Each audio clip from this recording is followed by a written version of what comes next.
고린도 전서는 AD 55년경에 사도 바울이 3차 전도 여행 중에 에베소에 약 3년 동안 머무는 기간에 고린도 교회 소식을 듣고 편지를 쓴 것이다 라고 할 수 있죠.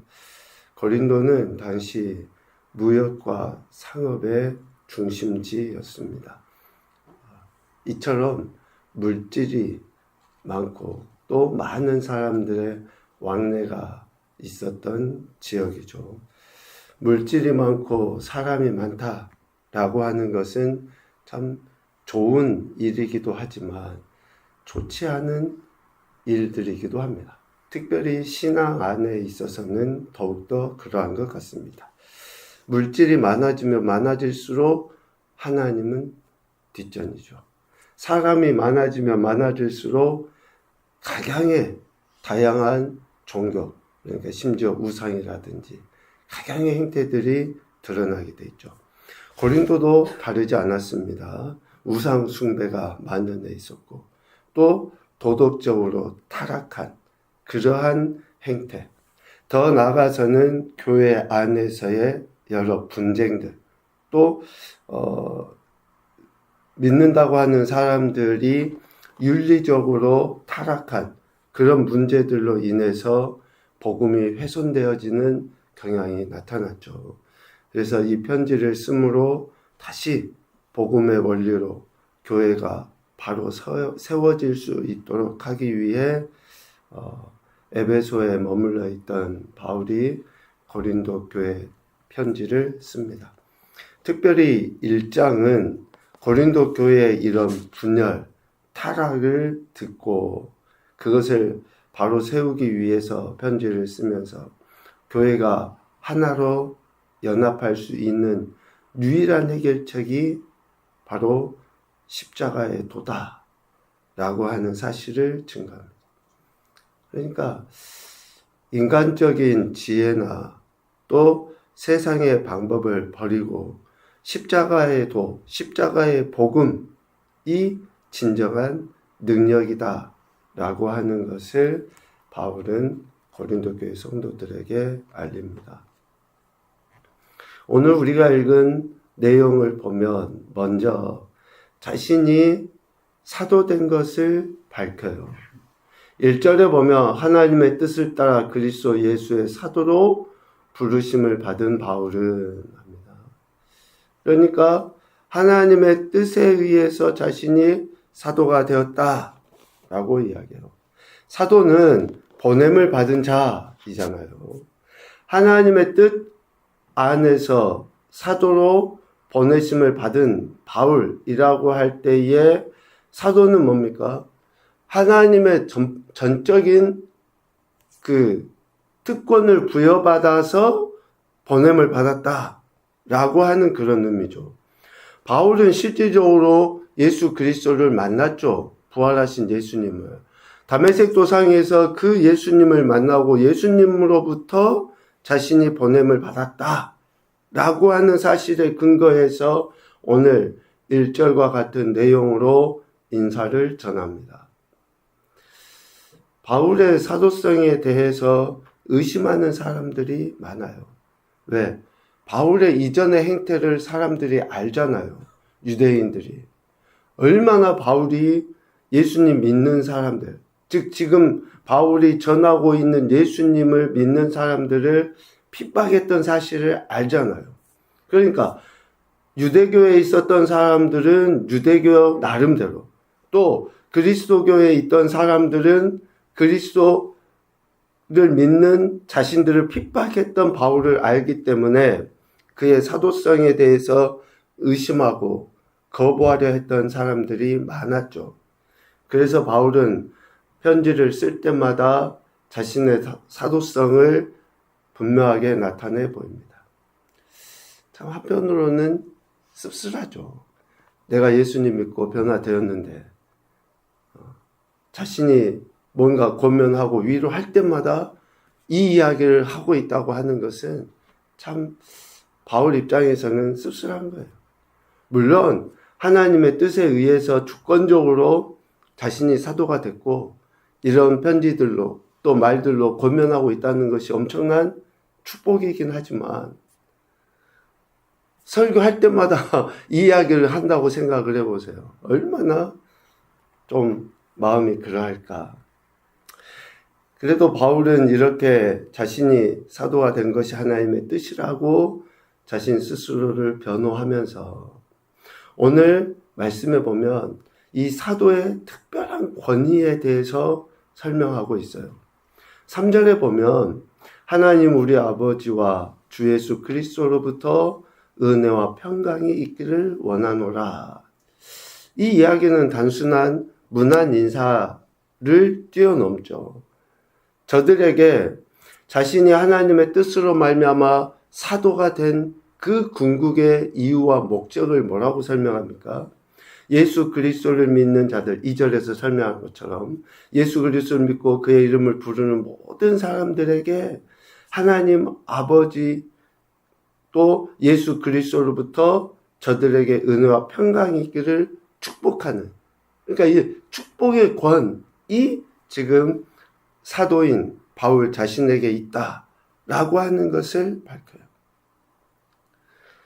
어쩌면 오늘 우리 그리스도인들도 물론 목회자는 당연하지만 예수님 믿는 오늘 우리들이 세상이 가질 수 없는 특별한 권위가 뭡니까?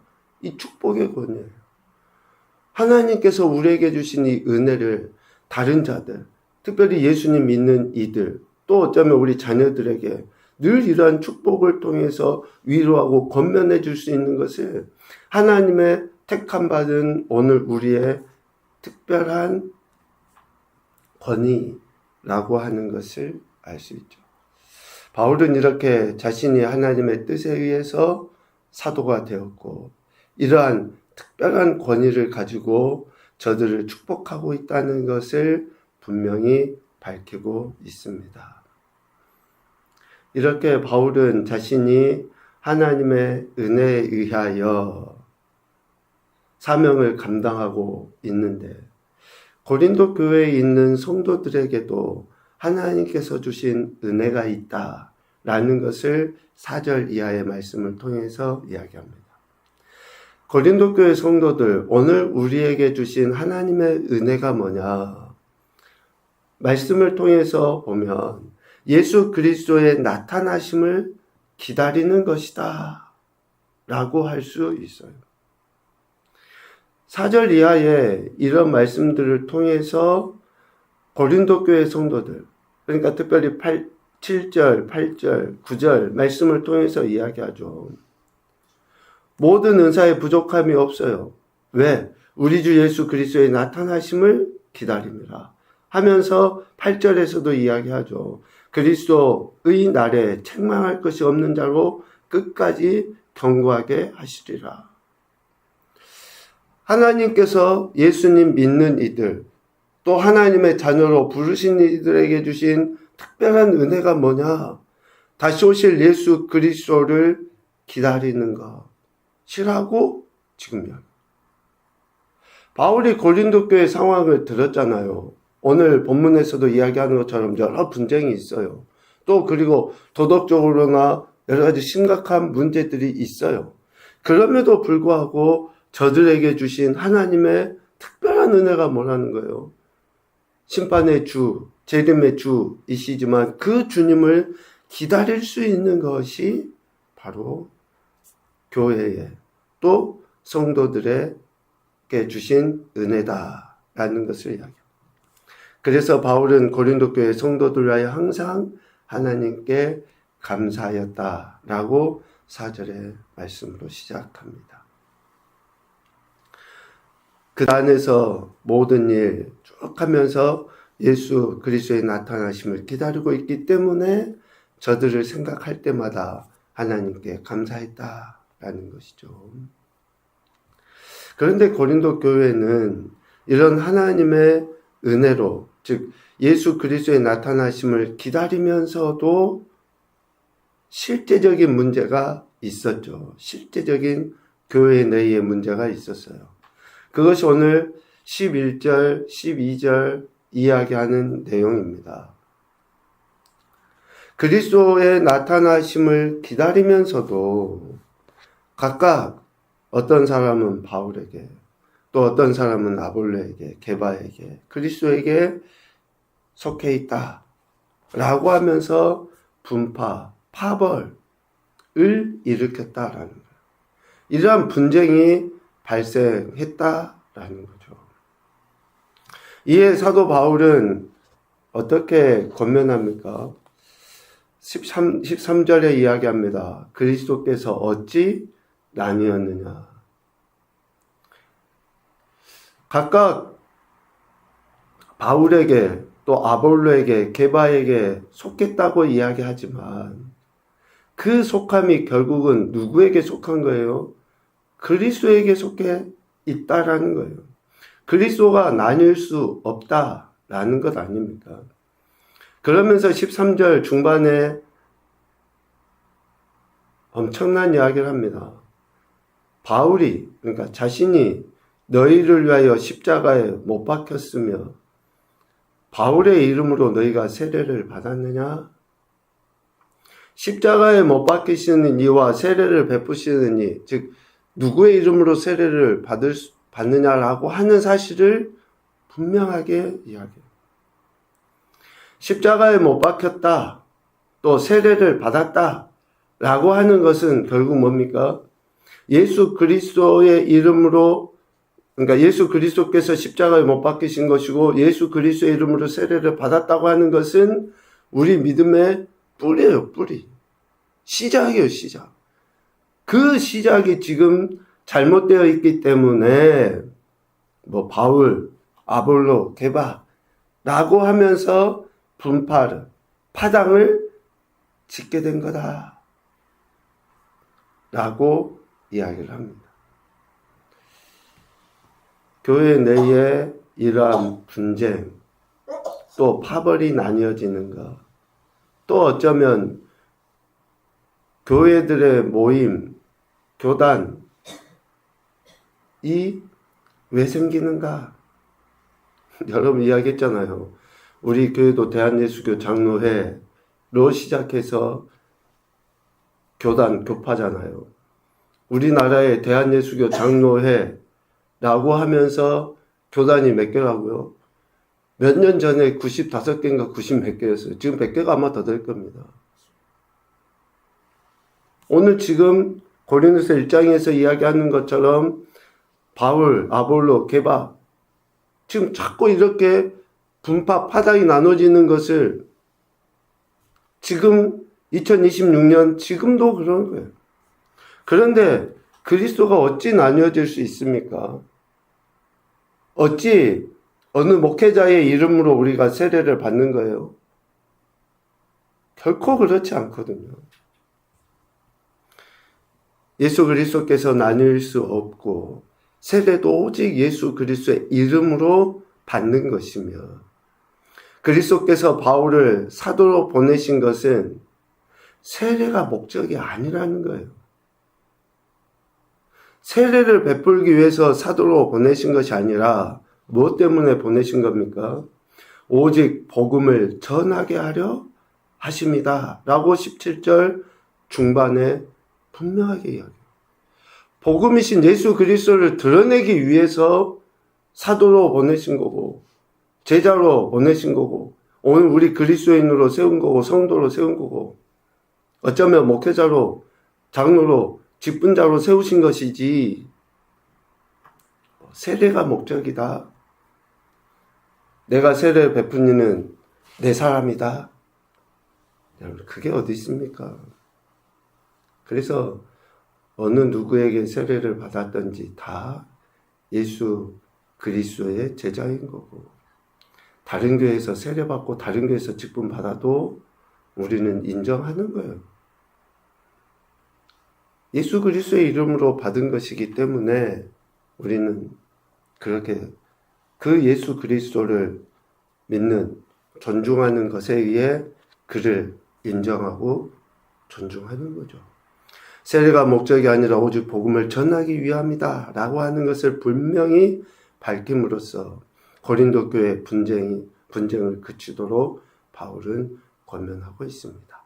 하나님의 뜻을 따라 예수 그리스도의 사도로 부르심을 받은 바울은 고린도 교회 성도들이 예수 그리스도의 날에 책망할 것이 없는 자로 끝까지 견고하게 하실 하나님의 은혜를 기대하며 오늘 저들을 권면하고 또 위로하고 있습니다.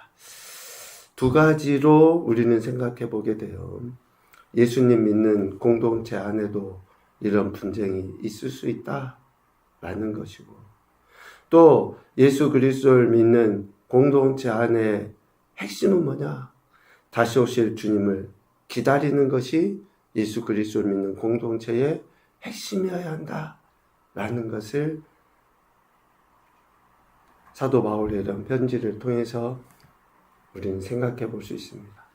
이 기준을 가지고 앞으로 고린도전서 또 후서의 말씀을 쭉 봐야 됩니다. 사람이 모인 교회 공동체는 여러 가지 문제가 있을 수밖에 없다. 그러니 그것을 가지고 판단하거나 비난하거나 정죄할 필요가 없다는 거고, 또 다시 오실 주님을 기다리는 거룩한 공동체라고 하는 것을 늘 생각하며 그것으로 우리의 관계를 세워가야 한다라는 것이 바울의 핵심 주제고 권면의 내용인 것 같습니다. 첫 번째 교훈으로 보면 하나님의 뜻에 따라 그리스도인이 되었음을 확신하며 살아가자. 오늘 저와 여러분이 그리스도인 된 것은 하나님의 뜻에 따라 된 거예요. 이 엄청난 축복을 우리가 확신해야 되죠. 두 번째, 하나님의 은혜는 주 예수 그리스도의 나타나심을 기다리는 것이다. 우리는 하나님의 은혜를 어쩌면 다른 것으로 생각할 수 있어요. 그런데 우리에게 은혜 주시고 믿음 주셔서 다시 오실 주님을 기다리는 것이라고 하는 것을 잊지 않아야 될 것 같습니다. 한 가지 더 보면 예수 그리스도를 기다리는 성도는 오직 예수 그리스도의 십자가 복음으로 하나 되기에 힘써야 한다.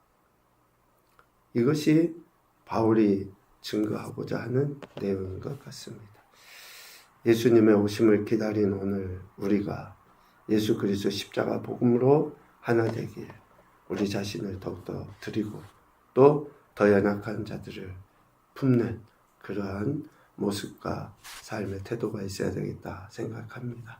오늘도 우리에게 생명 허락하신 하나님의 놀라우신 사랑이 우리 삶의 지경에 오직 십자가 구원의 은혜, 참된 복음의 기쁨으로 우리 영혼력을 새롭게 하실 것을 기대하며 또한 우리의 신앙과 삶을 하나님 앞에 겸손히 내어맡기는 그와 복된 한날이 되시기를 주님의 이름으로 축복합니다. 아멘.